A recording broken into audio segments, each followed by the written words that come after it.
Darurat kekerasan seksual pada perempuan dan anak sudah digaungkan sejak tahun 2015. Dalam 5 tahun terakhir, angka kekerasan terus meningkat. Data dari Komnas Perempuan 2015 menunjukkan dari kasus kekerasan yang dialami perempuan, 56% diantaranya adalah kasus kekerasan seksual. Sementara data Komnas Perlindungan Anak Indonesia yang dirilis akhir tahun 2015 menyebutkan kasus kekerasan yang diderita anak, 58% diantaranya adalah kekerasan seksual. Ini jelas menegaskan jika kekerasan seksual memang sudah selayaknya menjadi warning untuk semua pihak. Dalam 5-10 tahun terakhir ini, menurut saya kasus-kasus kekerasan perempuan, kekerasan pada anak itu sangat meningkat tajam. Kami sampai bisa menyampaikan kepada publik bahwa kasus perkosaan atau kasus kekerasan itu sudah mencapai atau sudah dalam istilah extraordinary crime, kejadian yang luar biasa. Hal ini tidak bisa kita diamkan begitu saja dan saya sebagai wakil daerah di DPD RI harus melakukan sesuatu, bukti bahwa negara ini hadir di tengah-tengah masyarakat. Saat ini pemerintah telah mengeluarkan peraturan pemerintah pengganti Undang-Undang Nomor 1 Tahun 2016 tentang perubahan kedua atas Undang-Undang Nomor 23 Tahun 2002 tentang perlindungan anak. Penerbitan Perpu ini memperlihatkan keseriusan pemerintah menanggapi masalah perkosaan, kejahatan seksual pada anak, dan kekerasan seksual lainnya.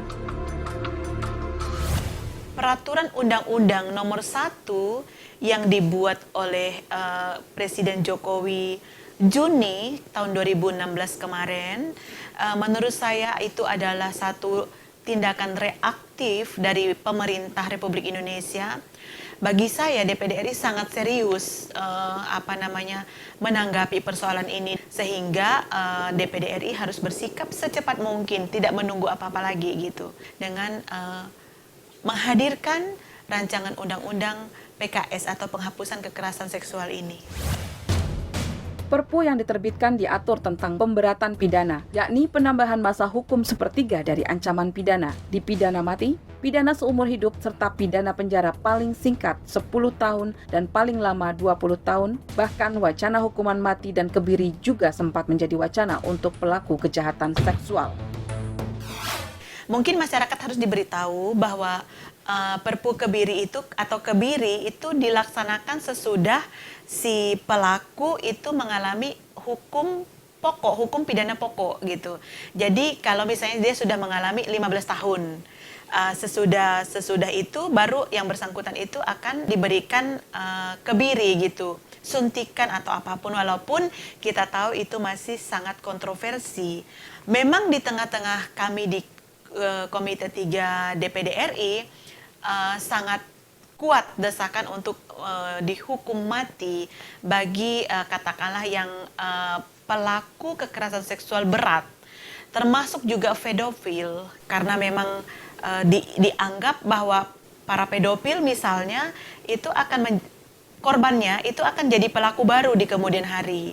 Di seluruh Indonesia di 33 provinsi mestinya ada sistem peradilan pidana terpadu untuk penanganan kasus kekerasan terhadap perempuan dan terhadap anak. Hal ini perlu sekali karena di mana-mana kami kemarin itu berkunjung untuk harmonisasi rancangan undang-undang ini dikemukakan oleh seluruh aktivis LSM dan pemerhati masalah sosial dan perempuan dan anak. Jadi perlunya keterpaduan atau sinergi atau sistem peradilan pidana terpadu untuk penanganan kasus kekerasan terhadap perempuan dan anak di Indonesia. DPD RI akan turut serta secara aktif memastikan undang-undang ini dapat memberikan jaminan perlindungan bagi korban dan keluarganya, serta menjadi hukum formal yang dapat membuat pelaku atau calon pelaku berpikir ulang. Bahkan diharapkan undang-undang tersebut mampu mengurungkan niat pelaku sebelum melakukan kekerasan dengan membuat hukuman kekerasan seksual jauh lebih berat dari yang selama ini berlaku.